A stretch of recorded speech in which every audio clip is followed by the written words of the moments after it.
외국인이 최근에 한 4, 5개월 동안 60조 팔았잖아요. 그렇죠. 60조 넘게 팔았을 거예요. 최근까지 업데이트하면 엄청나게 뭐 역대급으로 팔았는데 이게 한국을 비관해서 파는 거냐? 대단하면 일단 아니에요. 그럼 향후에 외국인은 이제 추가 매도 안 할 거냐?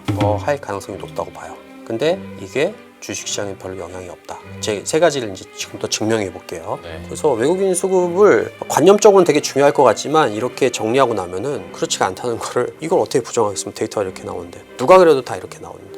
그래서 저는 결론적으로 외국인은 매도를 할 수 있다. 그것 자체는 그렇게 중요하지 않다. 그럼 뭐가 중요하냐?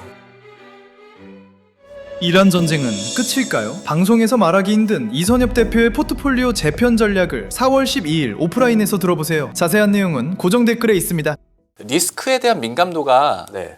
어마어마하게 민감했을 때도 있었는데 네. 지금은 약간 그거보다는 시장이 좀 떨어졌나라고 판단하실 때 네. 이사님은 좀 어떻게 느끼세요?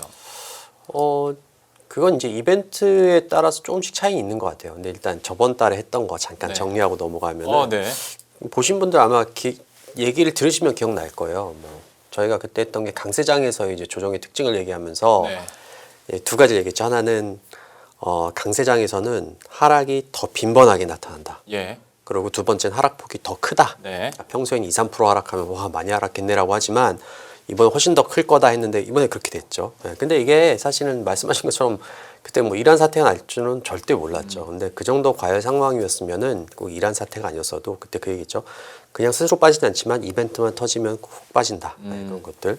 그래서 그런 것들이 이번에 나타났다라고 생각하고요. 앞으로는 이제 뭐 정확히 알 수는 없지만 이란 사태가 어떻게 흘러가냐에 따라서 시장의 방향성이 좀 정해지지 않을까 생각해서 저희 생각을 오늘 조금 가져왔습니다. 알겠습니다. 네. 그러면 자료를 준비하셨으니까 네. 그 토대로 얘기를 해주시면 제가 또 중간중간에 궁금한 거 좀 여쭤보겠습니다. 네네. 이란 사태 어떻게 될지가 제일 궁금할 거예요. 근데 사실 이거를 들으신 분도 아시겠지만 정확히 알긴 힘들어요. 트럼프는 알까요? 트럼프도 당연히 모르겠죠.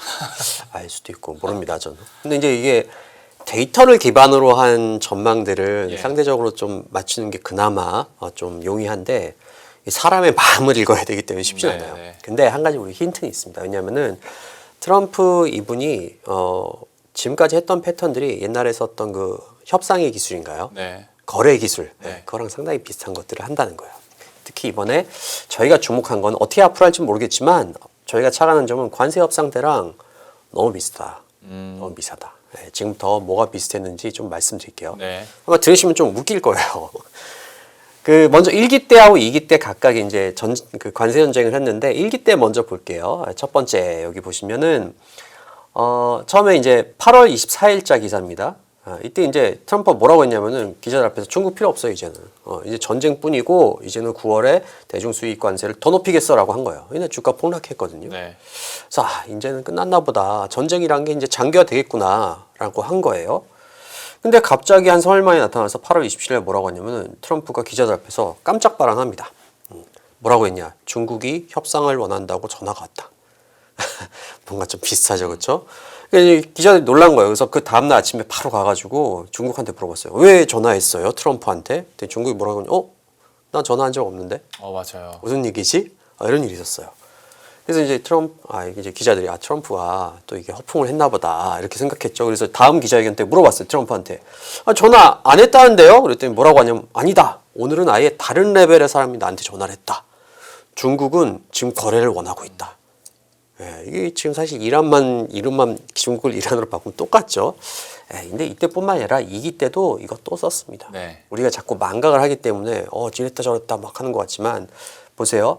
4월 10일 날 대중관세 이때 145%까지 올렸어요. 이번에도 관세 전쟁이 최소 1년은 가겠구나. 그런 전망들이 굉장히 많이 나왔죠. 왜냐면 2018년, 19년에 거의 1년 넘게 했으니까. 근데 갑자기 일주일 만에 트럼프가 또 이렇게 얘기한 거 기자 앞에서 중국에서 전화가 왔다. 그들이 대화를 원하고 지금 대화를 하는 중이다. 그러니까 이번에도 기자들 놀란 거예요. 그래서 중국한테 물어봤어요. 왜 미국에게 전화했습니까? 그랬더니 미국하고 전화한 적 없다. 우리는 미국하고 협상하지 않는다. 그래서 이제 또 트럼프가 또 허풍을 쳤나 보다. 그러고 물어봤더니 아니다. 진짜 전화 왔고 이번에는 아예 레벨이 다른 사람 시진핑한테 전화 왔다. 이것도 똑같아요. 점증적으로 더 높은 사람이 전화 왔다는 거. 그래서 기자들이 물어봅니다. 그때 실제로 물어봐요. 언제 전화 왔어요? 라고 하니까 그 시점과 내용은 말할 수 없다. 왜 왔는지 안 왔는지도 정확히 알 수 없어요. 이런 거 보면은 지금 사실 이란 사태하고도 굉장히 비슷하게 가고 있다는 걸 우리가 알 수가 있죠. 이사님, 근데 저도 이 부분에서도 네. 동감을 하는 부분도 있고 약간 의문이 드는 부분이 있었던 게, 네. 그러니까 뭐 이랬다 저랬다 하는 거 완전히 동감. 그래서 많은 분들이 이제 그때 관세 사례들을 많이 생각하기도 하고 결국에는 또 타코 트레이드야라는 얘기를 했는데 네. 막상 이렇게 가다 보니까 그 트럼프 풋 약발도 잘 안 먹히는 것 같고 또 한 가지 이제 관세와 지금 이란 전쟁에 가장 극명하게 다른 것 중에 하나가 저 관세 때는 트럼프 자기가 저질러 놓고 자기가 끝내면 끝낼 수 있는 거였는데 네. 지금 이란 전쟁 같은 경우는 그렇게 안 되고 있기 때문에 불확실성이 커지는 거 아닌가 이런 걱정들도 하시더라고요. 뭐 다 똑같진 않은데요. 이제 이게 제가 이제 그 처음 제가 이제 여의도에서 이걸 써가지고 아마 이게 이제 유튜브에 좀 많이 나왔던 것 같은데 그렇게 생각되진 않아요. 왜 그러냐면 이때도 미국만 일방적으로 관세를 때린 게 아니라 중국도 같이 보복 관세를 했거든요. 네네. 그렇기 때문에 사실은 사실상 전쟁과 유사한 점들이 많다는 게 똑같지는 않지만 네. 그렇기 때문에 저는 그때도 트럼프만 발을 뺀다고 할 수 있는 그런 일들은 아니었던 것 같아요. 사실 지금도 뭐 이제 침략 안 할게 하고 발 빼면 되는데 이제 그렇게 하면 이제 모양새가 이상해지기 때문에 네네. 계속 이런 협상들이 오고 가는 거죠. 근데 하여튼 뭐 이런 상황들을 봤을 때 저희가 볼 땐 지금까지는 똑같았어요. 이 자료 썼을 때만 해도 전화가 왔다까지만 했었죠. 네네. 근데 앞으로도 비슷하지 않겠냐 해서 이제 풀어선 게 그 다음이에요. 사실 1기 때하고 2기 때하고 이제 그 다음은 조금 차이는 있는데 뭐 거의 비슷합니다. 1기 때를 한번 다시 볼게요. 8월 30일 날 보면은 트럼프가 이렇게 얘기를 합니다. 분명히 이 30일 날 뭐라고 했습니까? 30날하고 31일 하루 차인데 그날 이제 중국이 거래를 원하고 우리가 대화를 하겠다고 했거든요. 근데 그 다음날 갑자기 1일부터 중국에서 추가 관세. 이거 저번 주에 봤던 거랑 비슷하죠. 무자비하게 이제는 더 쪼겠다. 그러면서 협상은 계속된다. 너무 똑같죠. 그렇죠? 네네. 너무 똑같죠. 그러고 나서 그러면 이제 못 만나나 보다 했는데 그래서 이때도 똑같아요. 제가 기사를 몇 개 뺐는데 제가 자료에는 더 자세히 넣어놨거든요. 저번 자료에 네. 이그전이라고 제가 쓴 자료였어요. 그 이제 20일경에 쓴 것들 보면 다 나와 있는데 무슨 기사가 나오면 여기도 있죠. 이제는 난기류 이제 못 만날 것 같다. 추가 관세 때리면서 중국도 발을 확 뺐고 그럼 나도 안 해 그러면서 이제 어떤 기사가 나왔냐면 지금하고 비슷해요. 트럼프가 지금 마음이 오히려 더 급해졌고 시진핑은 느긋하다. 어린 기사들이 똑같이 나와요. 한번 찾아보면은 나옵니다. 네. 똑같이 나오고 그런 상황이었어요. 그래서 중국은 이제 협상 안 할 거다. 지금도 좀 그런 의견들이 많죠. 근데 갑자기 9월 11일 날 중국이 미국 농산물을 갑자기 추가 구매합니다. 근데 이게 추가 구매한 게 나 앞으로 구매하겠어요라고 정부가 공식 발표한 것도 아니에요.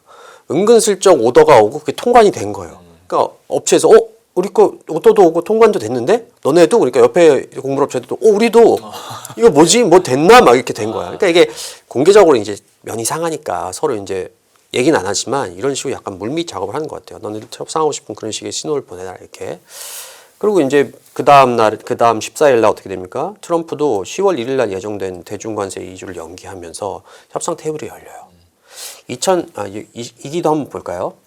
이기도 중국 절대 협상 없음 이런 기사들이 막 나왔었어요. 찾아보시면 있을 거예요. 이게 뭐 2018, 19년 때도 뭐 해봤기 때문에 이제 안 할 거다. 또 시진핑도 이제 거의 이게 독재적인 권력을 갖고 있잖아요. 그래서 안 할 거다. 트럼프는 뭐 임기가 이제 제한이 있지만, 근데 어떻게 됩니까? 이거 볼까요? 4월 26일 날 중국이 미국산 일부 반도체에 대해서 보복 관세를 철회하면서 결정. 이것도 마찬가지죠. 보복 관세 철회합니다라고 안 했어요. 통과했는데 세율이 낮은 거였어. 뭐지 다시 내려갔냐? 막 이런 와중에 이제 기사가 나온 거예요. 네. 찾아보시면 그대로 기사 나옵니다. 그 관세 또 때리고 어쩌고저쩌고 하면서 갑자기 미국도 대중 관세를 50%로 인하하는 걸 검토하겠다는 얘기를 해요. 그러면서 협상 테이블이 열리고 그리고 이게 결국에 합의로 가게 되는 그런 수순들을 밟았죠. 이게 상당히 비슷하지 않습니까? 네, 그래서 제가 이게 3월달에 이제 이그전 이게 지금 디자인 바뀌기 전에 이제 표진 저희 헤드라인인데 이게 4월 10일자 작년 4월 10일자 이그전이에요. 그러니까 4월 3일이 그 관세 때린 날이죠. 일주일 만에 제가 그때 이제 1기 때랑 너무 똑같다. 그렇죠? 1기 때랑 되게 비슷하다. 베센트 나오고 이건 뭐 여기까지 더 자세하게 얘기하면 비싼 게 더 많아요. 근데 이거 생략하고 그래서 이때 이제 바이콜 할 때도 사실은 시장에 이제 좀 반대박 의견도 많았죠. 왜냐면 일주일 만에 사라는 게 말이 되냐. 최소한 몇 개월을 가지 않겠냐. 그러고 나서 14일 날 그 다음에 이제 반등할 때 어떻게 반등했는지 일기 때는 거의 똑같은 스타일로 또 반등을 했어요. 그래서 저는 이번에 똑같을 거냐 사실 모르죠. 그거 어떻게 알겠습니까? 하지만 지금까지 상황들을 봤을 때는 상당히 비슷하고 아마 비슷하게 흘러갈 가능성도 있지 않나. 이게 뭐 그렇죠. 저희도 나이가 들수록 이제 어떤 신선한 아이디어를 가지고 승부하기보다는 네. 과거에 내가 성공했던 그 경험들을 가지고 이렇게 하는 경우들이 더 네네. 많죠. 그리고 이 내용들이 여러분들 아마 책장에 지금 들으시는 분 중에 상당수가 트럼프 거래 기술이라고 책이 있을 거예요. 그 책 읽으면은 이게 그대로 나와요. 그러니까 그때 거를 계속 반복해서 쓰고 있는 거죠. 그때 당시에 관세 협상과 지금의 패턴이 유사하다라는 측면에서 이렇게 딱 비교를 해주셨는데 네. 그러면 관세 협상 때 그 플로우와 그 시기를 고려했을 때 지금의 시기면 네. 물밑 협상은 하고 있어야 되는 거 아닙니까? 물밑 협상은 하고 있을걸요? 네. 오늘도 안 하는 것처럼 나왔는데 오늘 또 45일 뭐 휴전 얘기가 네, 또 네. 갑자기 오후에 뜨고 그랬죠. 그러니까 이게 안 하는 것 같지만 하고 있는 거고요. 예, 이게 수싸움이 굉장히 치열하게 벌어지고 있는 상황이 아닌가. 물론 뭐 1, 2대랑 다를 수도 있죠. 근데 뭐 그렇게 좀 비슷하게 딱 여기랑 비슷하지 않나요? 이 자료 보시면 여기 추가 관세 때 협상은 계속하면서 네네. 난기류 했는데 이제 협상이 되든 맞아요. 약간 요 분위기. 엄청 날선 멘트 하고 나서 그 직후에 네. 약간 이제 물밑 협상 네네네. 약간 그 시기를 지나고 있는 게 아닌가. 약간 그럴 수 있다는 생각이 들어요. 물론 이제 뭐 투자라는 게 원래 베팅의 영역이기 때문에 네. 100%알 수는 없지만 이런 것들이 굉장히 1기 때 작년에 2기 때 이제 트럼프 2기 때 관세 때릴 때도 저희한테 도움이 많이 됐고 지금도 사실 저는 확률이 좀 높지 않나. 네, 마음 같아서는 네. 그게 저도 이사님의 저 비교가 맞다고 생각하면서 지금 잠깐 보니까 시점이 그러면 그 네. 시점에서 한 글쎄요 보름 정도 지나면 네. 어느 정도 일단락이 되는 것 같더라고요. 그렇게 말할 수는 없습니다. 그건 아닙니까? 그렇게 하면 너무 해롭니까? 그렇고. 근데 정확한 건 그런 거예요. 뭐, 트럼프가 말한 뭐 2, 3주 동안 폭격 이 기간은 큰 의미가 없어요. 2, 3주 하면 2, 3주는 아니겠구나 이렇게 생각하면 이틀 동안은 뭐 보류하겠다. 이틀은 아니겠구나 이렇게 생각하면 크게 네네. 다르지 않죠. 뭐 이게 하여튼 이런 것들이 되게 질문이 많아서 제가 또 질문을 한 3가지 정도 많이 받았던 질문 좀 네. 응축해봤어요. 알겠습니다. 네, 한번 뭐 이런 것들이 궁금할 거예요. 그렇다고 치더라도 첫 번째 이란은 정말 협상에 응할까? 여기에 대한 이제 여러 가지 의견이 있죠. 근데 저는 응할 가능성이 좀 높지 않을까? 왜 그러냐면은 이제 뭐 물론 이란은 이제 뭐 약간 신정 국가고 더 이렇게 완강할 수 있죠. 또 많이 피해도 있고 했으니까. 근데 보시면은 사실은 경제적 고통과 중의 공포를 감당하는 쪽은 결국에는 이란 국민과 이란의 지도부죠. 네. 이 공포와 이 고통을 받는 사람은 사실 미국 경제와 국민들은 뭐 그렇게까지 심한 고통은 안 가져요. 누가 힘드냐? 이란 국민과 트럼프가 힘들죠, 그렇죠? 둘이 힘든 거고. 실제로 보시면은 그 여기 기사도 좀 적어놨는데 한번 그런 것도 찾아봤어요. 이란 내부 지금 상황이 어떤가? 네. 보시면은 굉장히 피난도 많이 떠났고 집이나 학교 이런 것들 다 무너지고 일단은 그러면 전쟁난 국가는 대부분 비슷해요. 먹고 사는 문제가 가장 심각해요. 그렇죠. 생필품이 없고 그리고 또 하나는 병원에 이제 약품이나 이런 게 없어서 이제 뭐 할머니 할아버지나 이런 분들이 입원해 있다가 약이 없어서 치료할 수 있는 병인데도 죽고 뭐 이런 일들이 벌어지고 있어요. 그러면 보통 우리도 그렇잖아요. 분노 이런 것들은 사실 진짜 열받는 일 있잖아요. 네. 그런 것들은 처음에 모든 걸 이기죠. 이 분노가. 근데 시간이 가면 분노는 어떻게 됩니까? 점점 좀 약간은 수그러들죠. 네. 대신 먹고 사는 문제는 시간이 갈수록 고통이 점증되는 경향들이 있죠. 그래서 물론 이란이 잘 버틸 수 있는 환경이 더 비교적 더 잘 벌 수 있는 환경이 맞지만 마치 과거 중국이 그랬던 것처럼 중국도 협상 없다 그래놓고 1차 때는 농산물 수입을 슬그머니 재개하고 2기 때는 반도체 보복 관세 슬그머니 처리하고 이렇게 하면서 결국에는 이게 뭐 앞으로 뭐 한 달 동안 2달 동안 버티자 그러면 버틸 수 있겠을 거예요. 근데 뭐 2년, 3년, 4년 버티자 이러면은 언젠지 모르는 그 고통 속에서는 사실 되게 애매해질 그렇죠. 거예요. 그래서 사실 이것도 정확한 답은 없지만 제가 볼 때는 협상 응할 가능성이 조금 더 높지 않을까 이렇게 생각을 합니다. 네. 그러면 계속 해보도록 하죠. 그 지상군 투입과 관련된 이슈들도 계속 나오는데 이게 그저 그냥 협상용이냐 아니냐. 그러니까 지금 뭐 파병 인원 수로도 막 어떻게든 전망을 하려고 하고 막 하고 있는데 이사님께서는 그러면 여기에 대해서는 저요? 워낙 또 날선 얘기들이나 단어들을 많이 내뱉고 있어가지고 저는 가능성이 뭐 엄청 크다고 생각하진 않지만 그 가능성을 완전히 배제할 수는 없다고 생각해요. 이 최근에 이제 지상군 투입보다 얘기 많이 나오는 거는 뭐 교량이나 아니면 네. 뭐 발전 시설 파괴하게 되는. 왜냐면 그게 오히려 고통은 더 국민들이 클 수 있어요. 왜냐면 하루 종일 뭐 전기도 안 나고 아무것도 안 돼. 그런 생활을 며칠 하고 나면은 아마 굉장히 경제적 고통들이 커질 거라는 거죠. 근데 이게 왜 그러냐면은 이때도 일기 때죠. 아까도 얘기했지만 분명히 거래한다고 해놓고는 그 다음날 바로 이제 추가 관세를 부과했거든요. 네. 그러니까 상대방도 충분히 고통스러워야만 협상 자리에 전향적으로 나온다라고 생각하는 것 같아요. 실제로 이제 거래 기술에도 그런 문구들이 나오고, 그래서 공포와 어떤 그 상대방도 충분히 고통스럽게 하는 과정들이 있을 수 있기 때문에 제가 이란이 어떤 상황인지 모르잖아요. 협상이 어느 정도 자세로 갖고 나오는지. 네. 그래서 이건 아마 트럼프만 알 거고, 트럼프가 이거 충분치 않다라고 하면은 사실 한 번 더 때릴 수도 있다. 그럼 이제 당연히 이란도 뭐 담수화 시설을 공격하고 유정을 파괴하고 이러면은 시장은 굉장히 충격을 받겠지만, 저는 만약에 그런 일이 벌어지더라도 이건 파국보다는 어떤 협상의 레버리지, 어떤 협상의 카드로 활용될 가능성이 있지 않나. 추가 관세를 실제로 1일날 때렸지만 중국한테 그것도 이제 협상의 레버리지가 됐던 것처럼, 뭐 그래서 전 결론적으로 지상군 투입이라든지 아니면 별시설 파괴 가능성이 전혀 없다라고 말할 수는 없다.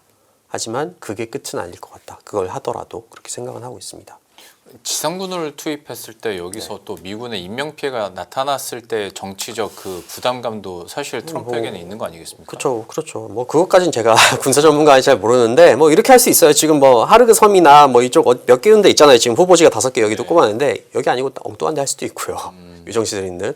아니면은 인명피해가 큰 건 사실은 그 점령 자체보다는 제가 그 전문가들 의견을 듣기로는 무슨 시가전이나 아니면 뭐 땅굴 이런 거 파는 거를 가서 이제 한 명씩 다 이제 제거해야 되잖아요. 그 상황에서의 희생, 그 지키면서 지키는 동안 드론이나 뭐 미사일 공격 이런 것도 힘들대요. 그래서 그냥 슬쩍 갔다 오는 정도, 뭐 이렇게 땅굴이나 뭐 이런 건 방공호 이런 것들은 차지 안 하고 뭐 그렇게 할 수도 있고 뭐 그건 이제 전문가들 의견이기 때문에 뭐 제 의견은 아니고, 근데 그럴 수도 있겠다 이런 생각이 들더라고요. 듣고 나서 뭐 그 정도일 수도 있다. 그런데 그건 정확히 알 수는 없다.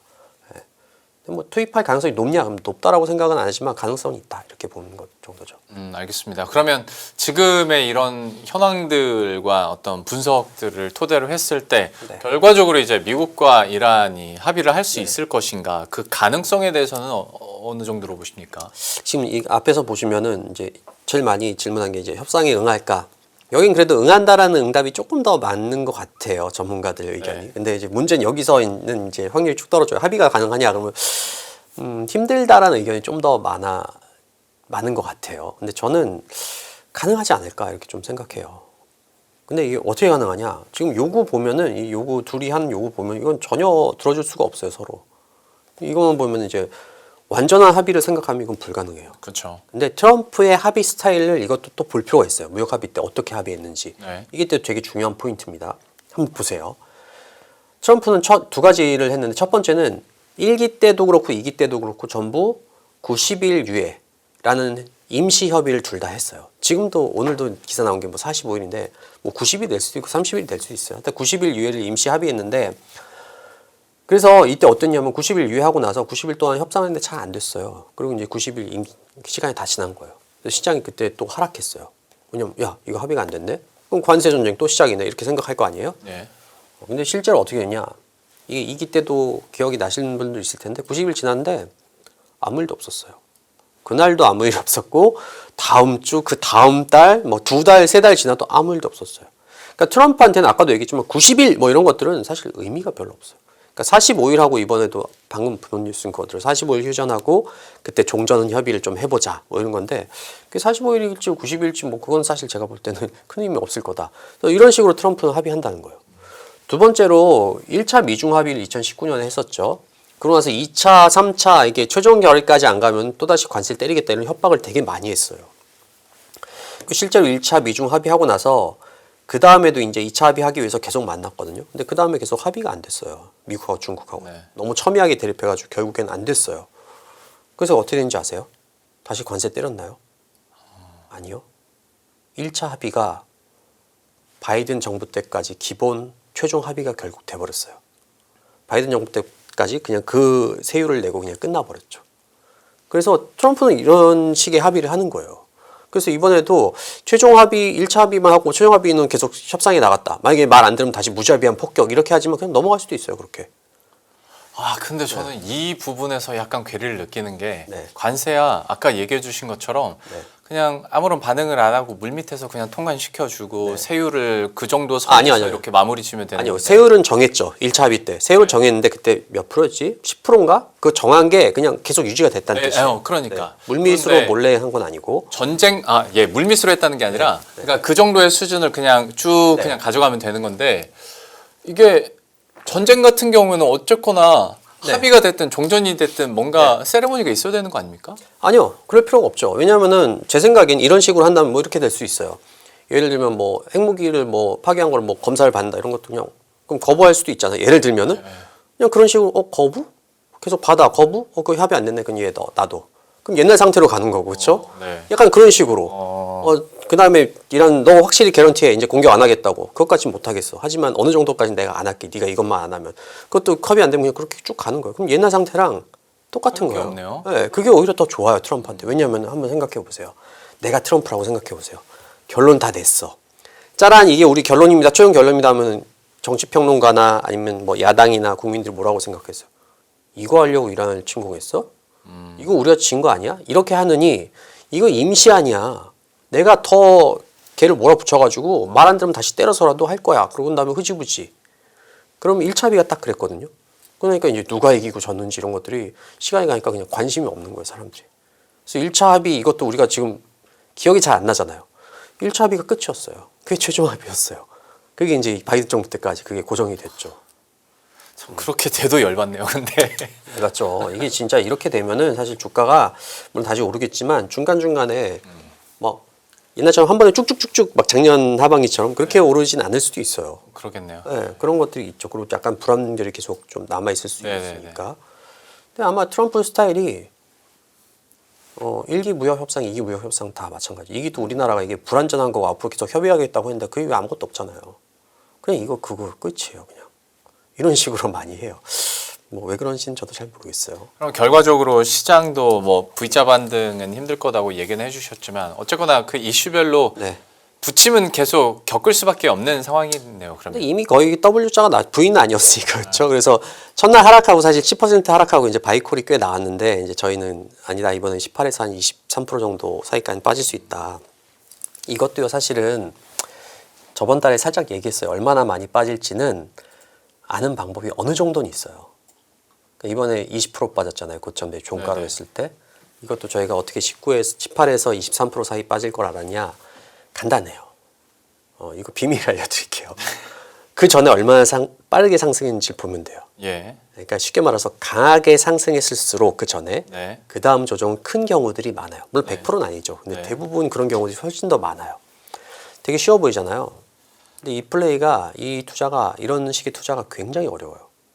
왜 그러냐면 한번 생각해 보세요. 저도 사실은 저희 자료도 많이 썼지만 5,000포인트는 저희 1월에 넘을 거라고 생각했어요. 사실 정확히 1월 31일 날 넘을 거다 했는데 그거보다 좀 빨리 넘었죠. 근데 사실 2월 달에 6,000을 넘을지는 몰랐어요. 저희도 굉장한 강세론자였지만. 그러니까 5,000 후반쯤 갔을 때 저도 자료에 그랬었어요. 이제 과열권이고 여기 나와서도 그런 얘기했죠. 과열권이고 이제 조심해야 된다라고 했는데 6,000을 넘어서 6,300까지 한 방에 가버리는 거예요. 네. 전 6,000쯤 이제 그런 얘기 썼는데 그러면 원래 이성적인 사람이라면은 6,000년대 과열권이다라고 했으면 6,300은 지금은 다 팔아도 괜찮습니다. 이렇게 얘기를 해야 되잖아요. 근데 사람이 그렇게 되나요? 아니요. 물론 자료는 그렇게 안 썼지만 내가 못 본 게 뭐가 있나? 네. 내가 뭘 잘못 보고 있나? 막 이런 갈등이 생겨요. 맞아요. 지금이라도 너무 팔자는 얘기 세게 하면 안 되나? 솔직히 이게 다 인간의 마음이에요. 그러니까 네. 세게 올릴수록 더 많이 빠진다는 마음을 워렌 버핏 할아버지 정도는 가질 수 있겠지만 범인인데 갖기 힘들죠. 우리 같은 사람은. 이것도 마찬가지. W자 반등도 그때 이제 하락했다 다시 올랐다 다시 하락하잖아요. 그런 것도 사실은 되게 간단한 논리고 이것도 저번에 다 얘기했지만 이게 또 실제로는 쉽지 않죠. 그 W자 반등 어떻습니까? 두 번째 하락에서 바닥 이때 더 매수 기회가 나오는 거잖아요. 근데 이때 사는 게 더 힘들어요. 왜냐면은 이번에도 5,000포인트로 다시 하락했을 때 그렇죠. 우리 패닉 셀링들이 좀 많이 나왔었죠. 좀 재미있는 일화 하나 말씀드릴까요? 저희가 잘 아는 매니저 하는 동생, 펀드 매니저 하는 동생이 저한테 그러더라고. 도대체 이거 W자 몇 번 나와요? 올라갔다 내려갔다 했잖아요. 그래서 네.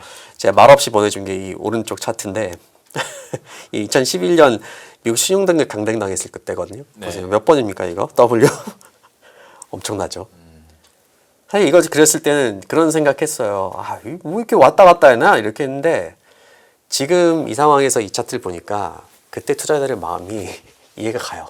오를 때 막 오를 것 같고 또 떨어질 때 막 팔아야 될 것 같고 그게 이제 뭐 옛날에도 똑같이 나타났다는 거죠. 근데 참 이게 그러니까 결과적으로 봤을 때 저렇게 왔다 갔다를 여러 번 반복하다가 큰 W자를 그리고 이제 반등을 했던 과거 사례인데 지금은 어느 위치에 와 있나 그러니까 현재를 진행하고 있는 투자자 입장에서 지금의 네. 위치를 그러면 이거는 사실 좀 심플해요. 두 번째 바닥은 어떻게 나오냐면요. 그 문제를 완전히 봉합하면서 나와요. 예를 들면 이때는 QE3라는 게 나오면서 이제 끝났고요. 네. 지금 그런 게 이제 종전선언이라든 종전선언까지는 아니더라도 어떤 임시적인 합의나 이런 것들 최악은 넘었다. 그럼 봉합을 하겠죠. 그리고 이것도 이제 트럼프도 마찬가지 주가 빠지면 움직인다고 하잖아요. 더 빠지면 이제 트럼프가 움직이는 뭐 그런 선이라고 생각할 수 있는 거죠. 그래서 지금은 모르겠어요. 여기서 뭐 이제 더 이상 안 빠지냐 이건 알 수 없죠. 알 수 없지만 이 왔다 갔다 하는 이 두 번째 바닥 어딘가에 있다라고 생각할 수 있겠죠. 물론 이제 최악의 경우로 가면 이게 틀리겠지만 뭐 저희는 그쪽에는 베팅하고 있지 않으니까 아직은. 네. 코스피가 지금 이 정도 선에서 그러니까 지금 코스피 지수도 차트상으로 크게 보면 WH가 비슷할걸요. 요거랑 겹쳐 그리면 뭐 이렇게 네. 비싸지 않을까요? 네. 네. 두 번째 바닥을 확인하기를 좀 바라는 마음이긴 저도 합니다만. 그걸 바라고 있습니다. 네. 네, 어쨌든 저희는 그 5,300포인트 이하에서 이제 분할 매수 전략이었고 예. 사실 내심으로는 그렇게 살 수 있는 게 한 10거래일 정도 있을 거라고 생각했는데지만 5거래일 정도 나왔을 거예요. 그래서 네네. 뭐 더 나올지 이건 모르겠지만 하여튼간 그때 샀으면은 사실 지금 평단가가 뭐 꽤 낮아져 있고 지금 이 정도 레벨에서도 꽤 수익이 나 있는 상황일 거예요. 그래서 뭐 저희가 사실 이게 저희가 한 달에 한 번이나 뭐 한 달 반에 한 번 나오니까 방송은 이게 좀 업데이트가 느린데 저희 이그전이라고 자료는 거의 매일 실시간까지는 아니지만 그날 아침에 굉장히 빠르게 쓰고 있어요. 그러니까 네. 그런 거 참고하시면은 되게 도움이 되실 겁니다. 이제 수급적인 측면도 하나 좀 여쭤보고 싶은 게 외국인들이 이제 계속 팔고 있지 않습니까? 네. 그러면 외국인들은 어떤 신호가 나와야 이런 매도세를 네네. 좀 멈출 것인가에 대한 궁금증들도 외국인이요? 사실 있습니다. 네, 그것도 좀 말씀드릴게요. 넘기다가 갑자기 발견해 8페이지도 이제 저희가 3월 전략이 이제 그달 말에 나온 건데 그때 예. 업종 얘기는 못 하고 갔었잖아요. 그때 왔을 때. 네. 근데 업종은 저희가 그때 원전 신재생 같은 거 저희도 추천했었거든요. 물론 전쟁 날 줄 몰랐죠. 이때는 트럼프 레임덕 관련주로 넣었는데 뭐 이런 것들도 뭐 보시면은 많이 올랐잖아요. 안 그래도 그리고 최근 몇 주 동안에 또 같은 회사인 KB증권 프라임클럽의 민재기 팀장님께서 아 오셨었나요? 네. 아니 그 월요일마다 출연하시거든요. 아 그러세요? 신재생 에너지 많이 강조하셨습니다. 아 그래요, 네네. 네. 뭐, 그래서 어느 정도 그때 이사님께서는 직접 말씀은 못하셨지만 네. 그 갈증은 대신 풀어줬다 네, 정도로 네, 생각해 다행이네요. 주시면 될 것 네. 같습니다. 뭐 이제 탑다운 손은 떠난 것 같아요. 이제 바텀업에서. 네. 외국인 얘기 한번 해볼게요. 외국인도 참 정말 많이 팔고 있죠. 최근에 조금 강도가 좀 줄긴 했지만 그래도 여전히 뭐 살김은 잘 안 보여요. 네.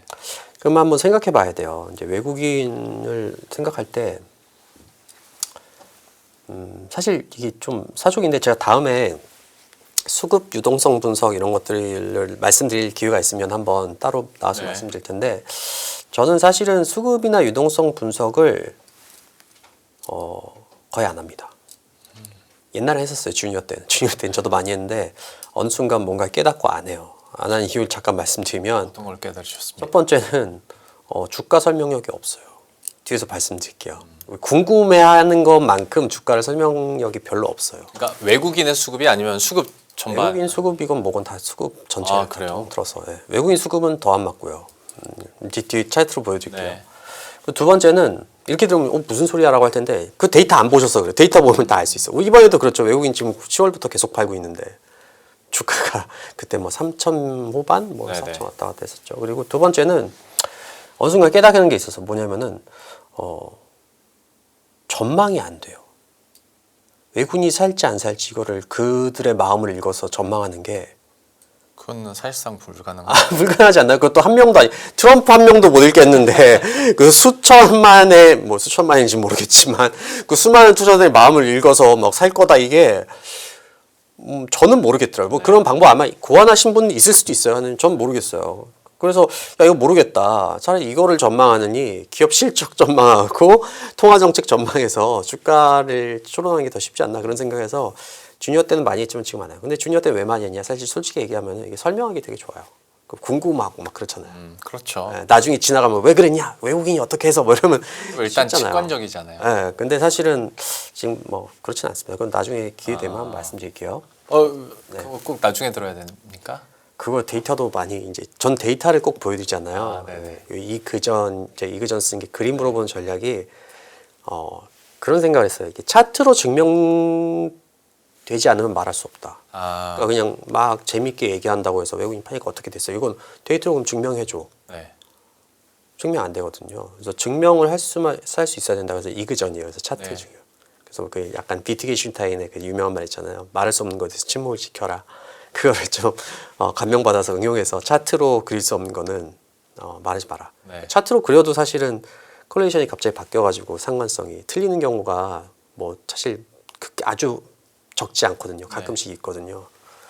제가 그래도 이제 애널리스트 뭐 전략 보면서 1위하고 이런 것들이 대부분 차트로 증명을 해서라고 저는 서로 생각해요. 그래서 다음에 차트가 전 꼭 있어야 돼요. 차트 없으면 안 돼요, 저는. 어쨌든 딴 얘기지만 지금 그 외국인 수급 얘기할게요. 예. 네. 외국인이 최근에 한 4-5개월 동안 60조 팔았잖아요. 그쵸. 60조 넘게 팔았을 거예요. 최근까지 업데이트하면 엄청나게 뭐 역대급으로 팔았는데 이게 한국을 비관해서 파는 거냐? 대답하면 일단 아니에요. 그럼 향후에 외국인은 이제 추가 매도 안 할 거냐? 할 가능성이 높다고 봐요. 근데 이게 주식시장에 별로 영향이 없다. 이렇게 제 세 가지를 이제 지금부터 증명해 볼게요. 네. 잠시만. 그 외국인 수급도 그러니까 별 영향이 없다. 이고 네. 원달러 환율이 1,500원대를 계속 상회하고 있어도 별 영향이 없다. 지금 이미 영향 없잖아요. 하반기 내내 원화 약세 갔는데 네네. 주가는 그 원화를 투자하시는 분들은 그게 되게 중요하겠죠. 그거에 대해서는 따로 또 분석을 해야겠지만 주식을 하는 입장에서는 중요하지 않죠. 물론 뭐 이제 워낙 뭐 달러 가치가 올라가면 달러 수익 근데 뭐 올라가 봐야 지금 1,400원에서 1,500원 간 거잖아요. 몇 프로? 10%도 안 되지 않나요? 뭐 이건 좀 민감하니까 제가 안 해봤으니까 넘어갈게요. 저는 이거 외국인 수급만 오늘 일단 얘기하겠습니다. 네. 그래서 이제 검은색 선이 외국인이 이제 60조쯤 팔았다는 건데, 그럼 한번 생각해 보자고요. 외국인이 팔았어요, 60조나. 그럼 외국인의 지분율은 줄었을까요? 늘었을까요? 뭐 줄어야 정상. 줄어 정상이죠. 예. 그 과거에도 굉장히 비슷하게 갔으니까 두 선이. 근데 최근 어떻습니까? 외국인 지분율이 거의 사상 최고치에서 거의 별로 내려오지도 않고 있어요. 매도하는 초기에는 오히려 사상 최고치를 뚫었죠. 이게 왜 이럴까? 이게 이제 중요한 거예요. 이게. 예. 그럼 다른 설명들도 전 다 다른 분들의 설명도 뭐 나름 논리가 있다고 생각하지만 이제 저는 이런 식으로 한번 풀어볼게요. 예. 그럼 이걸 왜 그런지 알기 위해서는 또 데이터를 살펴봐야 돼요. 네, 한번 볼게요. 어렵지 않습니다. 뭘 팔았는지 한번 보는 거예요. 외국인들 뭘 팔았나. 보시면 반도체 60조 팔았고 자동차 10조 팔았어요. 무슨 얘기냐. 전체가 60조 원을 팔았어요. 외국인이 코스피에서. 근데 그중에 70조가 반도체하고 자동차라는 거예요. 그럼 얘 두 업종 빼고 나면 오히려 10조 샀다는 얘기예요. 네. 그럼 비밀은 이제 다 풀렸죠. 얘네 풀린 게 아니라 단선 잡혔죠. 반도체하고 자동차를 왜 파는지만 보면은 다 끝나는 거예요. 그렇죠? 네. 그럼 그걸 한번 본 거예요. 저도. 네. 반도체 왜 팔았을까요? 네. 반도체는 하나의 특징이 있어요. 뭐냐면 애초에 외국인들이 가장 많이 들고 집중적으로 보유하고 있던 게 반도체였어요. 우리는 반도체를 많이 팔았죠. 그전에 반도체가 이렇게 올라가다 또 꺾이고 막 그랬었잖아요. 오히려 막 금융주 이런 것들이 막 되게 좋았고 네. 그 저게 상법 개정 막 이런 거 있을 때는. 그래서 반도체는 외국인들이 많이 보유하고 있는데 보세요. 어떤 일이 벌어졌냐면 외국인이 많이 보유하고 있는데 갑자기 9월부터 폭등이 시작되는 거예요. 여기 코스피 상대 지수거든요. 그러니까 코스피보다 얼마나 더 세게 올랐냐요. 쭉쭉쭉쭉 올라가니까 어떻게 합니까? 완전 급등했잖아요. 그 이후로 주가 얼마 갔죠? 한 4-5배 이상 가지 않았나요? 하이닉스 이런 것들은. 그러면은 포트폴리오 내가 원래 많이 갖고 있었는데 걔가 막 주가 폭등하니까 비중이 이만큼이 돼버린 거예요. 그럼 포트폴리오의 안정성이 떨어지기 때문에 포트폴리오상 규정으로 정해져 있죠. 대부분 펀드들이. 네. 팔 수밖에 없게끔 되는 거예요. 그럼 그쪽에서 일부를 계속 팔아요. 근데 파는 속도보다 주가 오른 속도가 더 빠르면은 비중은 더 늘어난다는 거예요. 이게 무슨 얘기인지 한번 볼게요. 우리도 계좌에 만약에 뭐 특히 우리 부모님들이 삼성전자 이런 거 많이 갖고 있잖아요. 이만큼 갖고 있었어 삼성전자. 나머지 뭐 이만큼 갖고 있었어요. 근데 주가 폭등했어요. 그러니까 너무 빨리 느니까 와 많이 먹었네 그러면서 하루에 한 뭐 갖고 있는 거 1%씩만 팔아볼까? 근데 주가는 더 빨리 올라가잖아요. 1%씩 팔면은 계좌가 줄어듭니까? 늘어납니까? 주가 폭등하니까. 그래도 늘어나죠. 그래도 늘어나죠. 그 얘기인 거예요. 반면에 이제 뭐 이렇게 투자를 잘못했으면 이제 개인들 중에 그런 분들은 많이 샀어도 안 오르면은 비중 계속 주는 거예요. 왜냐면 전체 코스피 막 이만큼 지금 거의 두세 배 늘었는데 내 건 10% 올랐어. 그럼 사실상 비중 줄어든 거죠. 엄청나게 사도. 네. 예, 그렇기 때문에 반도체를 그러면은 싫어해서 판 거냐? 싫어해서 판다는 것 자체가 좀 불가능하잖아요. 그렇죠. 외국인들은 뭐 갑자기 외계에서 와가지고 반도체 이익 나도 난 팔겠어. 안 좋아. 이렇게 볼 수가 없잖아요. AI 투자에 반도체 많이 쓴다고 거짓말이야. 이건 말이 안 되잖아요. 그게 아니라 이미 많이 들고 있기 때문에 리밸런싱을 위해서 팔 수밖에 없는 상황이었고 그럼에도 불구하고 비중이 굉장히 커진 거죠. 딱 그 부분에서 이제 개인 투자자들이 느낀 괴리가 설명이 되는 것 같아요. 외국인들이 반도체에 대해서 지속적으로 팔고 있음에도 불구하고 리포트는 목표 주가 상향이 됐든지 긍정적인 전망들이 많이 나왔었잖아요. 네. 거기에 대해서 사실 그 순간에는 개인 투자자분들도 플레이랑 리뷰 의견이랑 너무 다른 거 아니야라고 얘기 그렇죠. 불면소를 네. 많이 했었는데 결국 저 포트 비중 차이 때문에 기계적인 매도라고 생각한다면 이해가 실제로 가요. 외국인 투자자를 만나보면은 팔고 싶어 하는 사람 없어요. 안 팔고 싶은데 어쩔 수 없어요. 이러면서 파는 거지. 외국인이라고 메모리 반도체 그게 왜 AI에 필요해? 이런 사람이 어디 있겠어요. 그렇죠? 그쵸. 그럴 리가 없다. 다 똑같아요. 마음이. 네. 더 사고 싶은데 막 이런 피드백이 되게 많아요.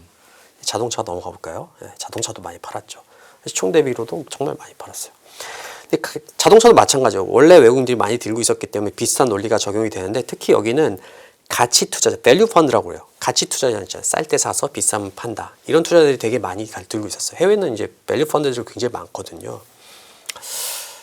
근데 여기 자동차 업종 PER을 제가 그려놨지만 불과 작년 하반기만 해도 4배가 안 됐어요. PER이. 엄청 쌌어요. 외국인 투자자한테 이게 웬일이야? 너무 싸네? 이러면서 막 엄청 계속 사고 있었던 거예요. 언젠가 오르겠지 하면서.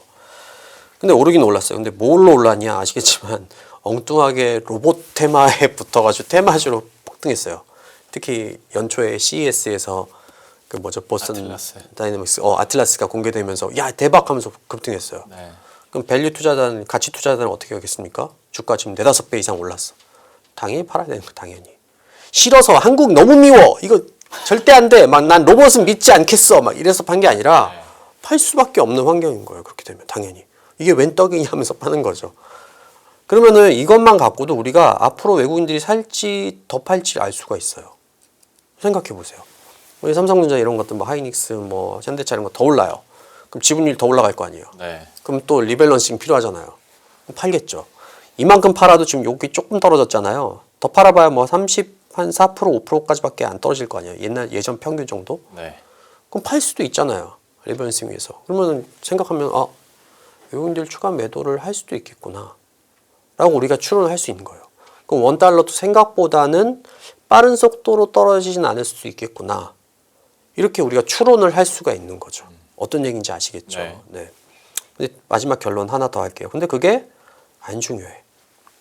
왜 안 중요해? 이걸 보여드릴게요. 13페이지. 이것도 차트를 보시면 돼요. 그냥 관념적으로 외국인이 파네 안 좋다 이게 아니라 한번 생각해 볼게요. 외국인 데이터가 1999년 이후로부터 나와요. 그 전까지는 우리나라 외환위기 맞기 전까지는 개방도가 굉장히 낮았으니까 네. 이제 개방하고 나서 이제 자유롭게 그때는 뭐 100% 자유롭지 않지만 비교적 자유롭게 되면서 데이터가 나오는데 그 이후 2000년 이후에 한국은 총 3번의 강세장이 있어요. 이거 말고는 다 횡보장이었어요. 그렇죠? 첫 번째는 브릭스 시대 때 중국 개혁 개방했을 때 그때 한 번 있었고 2004년에서 2007년 맞죠? 그다음 팬데믹. 요거 빼고 나면 사실 다 그 전에 횡보장이었죠. 그다음에 지금. 네. 근데 이 3번의 상승장, 유일한 우리 코스피의 상승이었던 이 3번의 상승장 때 외국인이 우리나라 상승을 주도한 적은 그래프 보시다시피 단 한 번도 없어요. 단 한 번도. 그 이전에도 마찬가지로 없었어요. 데이터는 없었지만 알 수 있죠. 왜냐? 그때 아예 외국인이 없었으니까. 3조왕 때 그러면 외국인이 없는데 누가 올렸겠어요? 내국인이 다 올리는 거예요. 특히 우리나라는 뭐 개미를 되게 우습게 생각하고 막 이런 약간 조롱투로 우리도 개미인데 개미를 조롱투로 얘기하지만 그렇지 않아요. 개미들 위험성도가 강한 개미들이 자금을 투입하면서 쭉 올릴 때 사실 제일 세게 올라가는 거예요. 이게 외국인이 주도를 안 한 정도 아니에요. 어떻습니까? 다 순매도예요. 네. 손매도 안 한 적이 없어요. 왜 그런지 이제 위에 거 설명드리니까 대충 알겠죠. 뭐 네. 그때 조금씩은 다르겠지만 대충은 다 우리가 알 수가 있어요. 네, 인지 아시겠죠. 그래서 외국인 수급을 관념적으로는 되게 중요할 것 같지만 이렇게 정리하고 나면은 그렇지가 않다는 거를 이걸 어떻게 부정하겠습니까? 데이터가 이렇게 나오는데 누가 그래도 다 이렇게 나오는데. 네, 그래서 저는 결론적으로 외국인은 매도를 할 수 있다. 펀드 리밸런싱 때문에 비중 리밸런싱 때문에 할 수 있다. 근데 그게 중요하냐? 사실 중요한 것 같지만 실제로 데이터 보를 보면은 그것 자체는 그렇게 중요하지 않다. 그럼 뭐가 중요하냐? 예, 이제 이거에 대한 결론도 이제 아까 말했던 그 보고서에 있는데, 사실 위험성 호도가 중요해요. 이게 되게 애매한 거 이런 얘기하니까 이제 재미없잖아요. 외국인 파생 막 이런 얘기하면 이제 사람들이 혹하지만 거기가 진실이 아니거든요. 그래서 투자론 해보셨죠? 시청자분이 혹시 투자론을 공부하셨거나 학생 때 뭐 자격증 공부하시면 아시겠지만 수급 분석이나 유동성 분석 공부해 본 적 있으세요? 단 한 페이지도 안 나와요. 대신 뭐가 나옵니까? 위험성 호도 분석이 나오죠. 이건 좀 어려운 얘기니까 넘어갈게요. 위험성 호도 분석은. 그래서 저는 외국인은 뭐 이런 식으로 움직이지 않냐 이렇게 보고 있습니다. 그러면 지금으로서 예상 가능한 그림 같은 경우에는 네. 외국인들은 왜냐면 저도 똑같이 반도체가 여기서 고꾸라지거나 피크라고 생각하는 사람은 없고 메모리 네. 반도체가 중요하지 않다라고 생각하는 사람은 없을 네. 테니까 그러면 반도체는 알아서 계속 올라갈 텐데 외국인들의 지분율은 계속 높아가면 기계적으로 팔 수밖에 없고 그러면 네. 그 그림이 이어지는 겁니까? 네. 반도체주들은 계속 그러니까 어느 정도 뭐 랠리를 기록하면서 제가 펀드별로 얼마나 비중을 갖고 이거는 누가 또 사고 누가 팔았는지 잘 모르니까. 왜냐면 중간에 반도체 산 외국인들 많을 거 아니에요. 그렇죠. 많이 갖고 있는 데는 이미 리밸런싱 끝날 수도 있고. 그건 정확히 몰라요, 저도. 하지만 근데 아까 지분율로 봤을 때는 올라가면 더 팔 수도 있겠구나 이렇게 추론을 하는 거죠. 근데 더 중요한 거는 그게 중요하냐라고 하면은 데이터 보니까 우리 생각하고 좀 다르네. 이런 것들이 사실은 되게 중요한 일들이죠. 우리가 투자할 때 진짜 네. 중요한 것들이죠. 그러면 이사님께서 지금 보시기에 외국인들의 수급이 그러니까 수급적인 게 직관적이고 우리들한테 좀 부담이 돼서 자꾸 네. 이런 질문을 드리는 건데 네. 그러면 이사님께서 보시기에 지금 시장에 가장 키를 쥐고 있는 관건은 어떤 포인트가 있다고 보십니까? 이게 뭐 매크로 환경일 수도 있고 네. 수급은 안 보신다니까 이건 얘기는 빼겠습니다.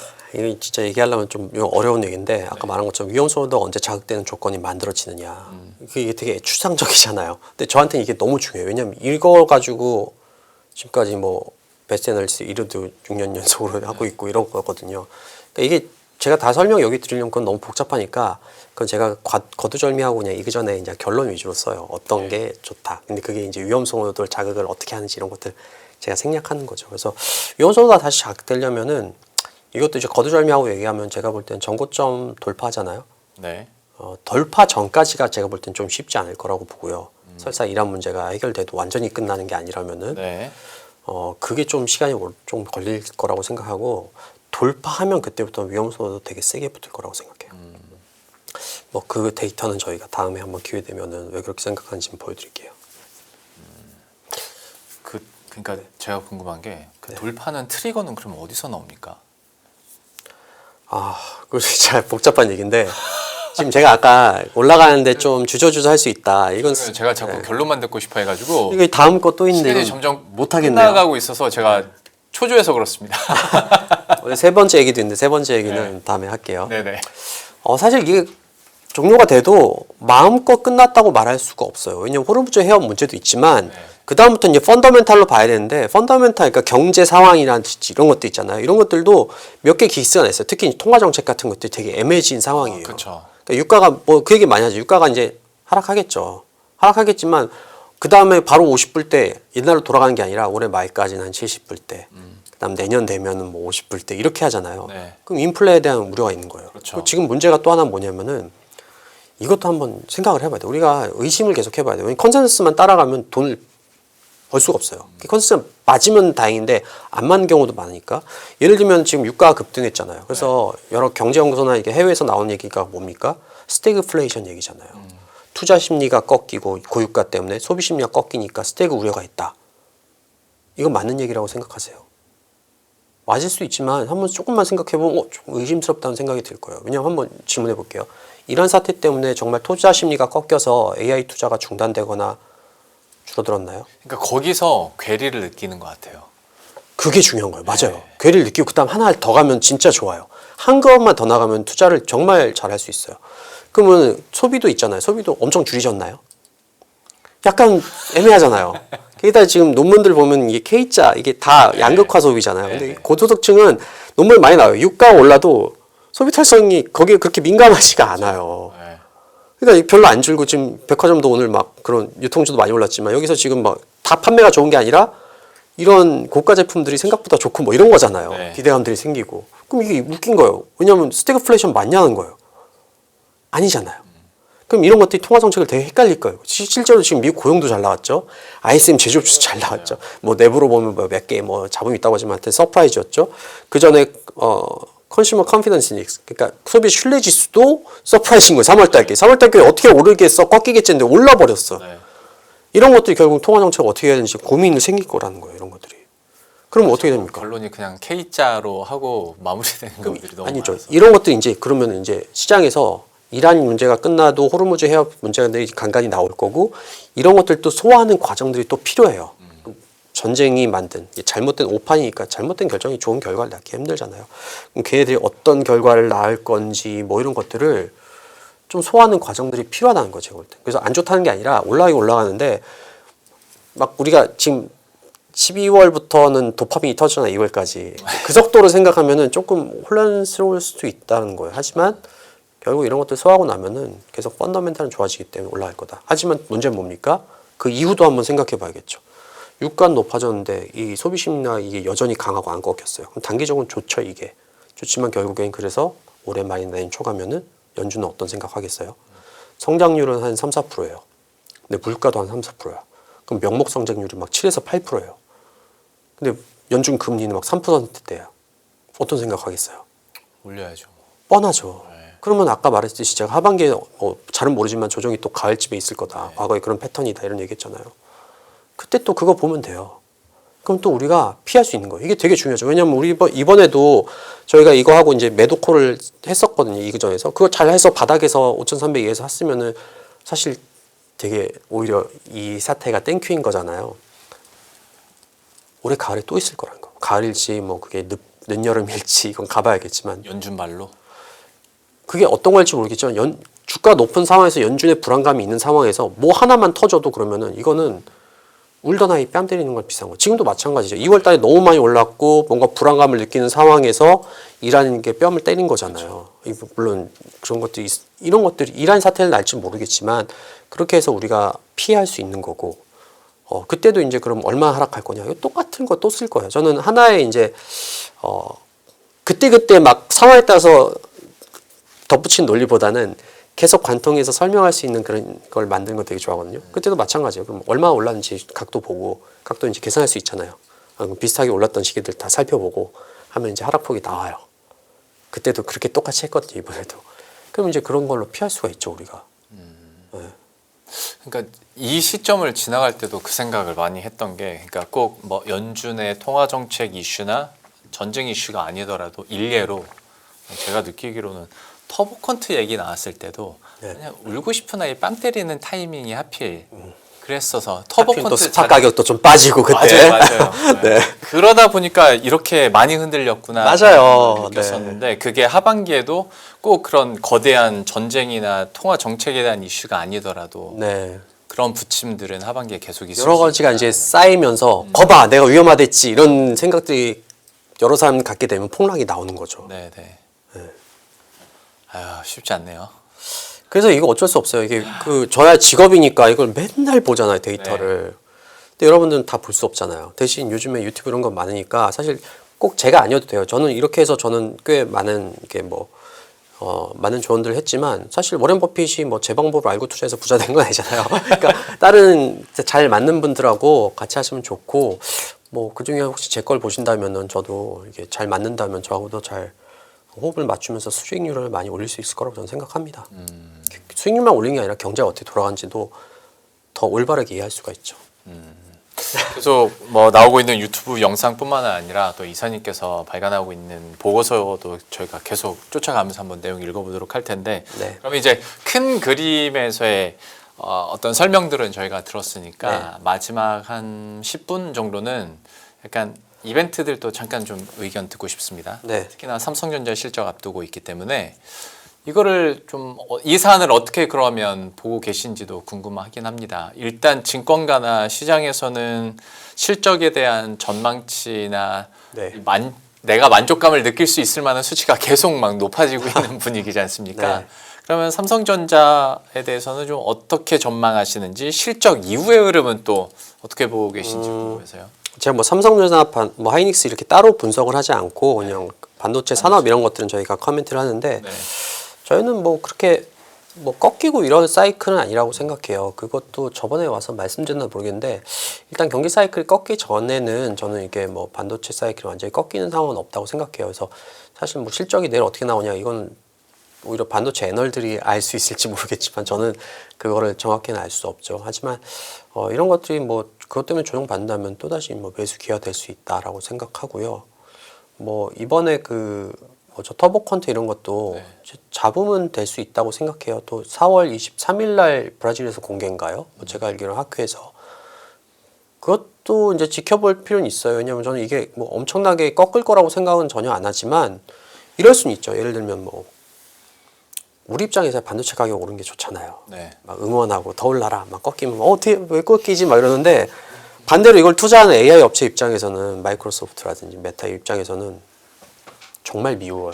제가 찾아봤어요. 이익이 줄어들고 있으니 이익 주는 정도가 아니라 저도 반도체 삼성 반도체 좀 일하다 왔거든요. 삼성 테크닉이라는 회사에서 반도체 사업부에 있었는데 엄청 미워요. 왜냐하면 값도 폭등하는데 납기도 잘 못 맞추거든요. 납기도 맞추기가 힘들어. 막 안 맞추려고 하는 게 아니라 막 네. 최선을 다해서 하는데 이게 네, 네. 어떻게 물량이 너무 많은데 막 제 먼저 갖다 주면 엄청 열받죠. 야 왜 메타 먼저 갖다 줘? 좀 약간 짜장면 내가 먼저 주면 되는데 이런 그런 일이 실제로 벌어지거든요. 네. 그러니까 걔네들은 일단은 그러면은 되게 터보컨트 이런 거가 솔깃할 거예요. 걔가 제발 나를 구원해 줄 수 있었으면 뭐 이런 생각 할 거예요. 그러니까 그 전에는 약간 보수적으로 대응할 수 있다고요. 물론 그게 이제 까보면 걔들도 아마 빅테크들 기업들도 큰 뭐 기대는 없을 거고 실제로 이제 전문가들 의견 들으면 크게 이제 그건 없다라고 하니까 그럼 조정받으면 어떻게 하겠습니까? 그것 때문에 그게 또 매수 기회인 거예요. 그래서 저는 사이클은 올해 뭐 가을 겨울쯤 돼야 꺾일 거라고 생각하거든요. 매크로 사이클은.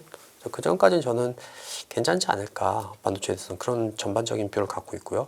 당장 뭐 한 달 뭐 이렇게는 사실 잘 모르겠는데 좀 흔들린다면 좀 기회가 될 수 있지 않을까. 그 정도 뷰를 갖고 있습니다. 근데 그럼 결과적으로 그래도 반도체주는 그러면 네. 국내 외국인과 기관이 주가는 이끌어 가야 되는 거네요. 앞에 논리를 봤을 아니요, 때. 그렇진 않아요. 위험성도가 센 자금이 사면 되는 거예요. 제가 하나 재밌는 얘기 맨날 하는데 외국인이 팔고 뭐 기관이 사고 이런 것들이 크게 중요하지 않다고 보는 게 네. 항상 매수와 매도는 항상 똑같이 일치할 수밖에 없어요. 단 이런 차이도 없이. 네. 예. 매초, 매분, 매순간. 네. 그렇기 때문에 누가 더 샀냐는 없어요.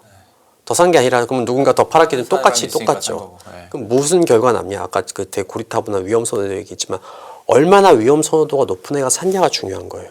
예를 들면은 뭐 압구정 아파트 제가 자주 얘기하는데 압구정 아파트가 막 주가 가격이 막 폭등했었잖아요. 지난 5, 6년 동안. 근데 100억짜리를 온 국민이 사겠다고 유동성을 그걸 몰아놨냐? 그런 거 아니잖아요. 그거 살 수 있는 사람 몇 명 없어요. 근데 어떻습니까? 호가 누가 똥 덮여요. 오를 것 같아요. 높여. 근데 이거 따라 잡아야 될 거예요. 호록 잡아먹죠. 거래량도 몇 개 없어. 이게 가격의 메커니즘이에요. 주식도 똑같아요. 뭐 누가 그러면서 저희가 뭐 그 압구정동의 아파트나 반포의 아파트 오를 때 수급 주체가 궁금해 보신 적 있으세요? 그렇죠. 호가가 중요하죠. 그렇죠. 그 심리가 지금 더 사고 싶어 하냐? 네. 이거냐? 이게 중요하잖아요. 사실 주식도 가격 메커니즘 다 똑같아요. 네. 다음에 뭐 기회 되면 한번 말씀드릴게요. 알겠습니다.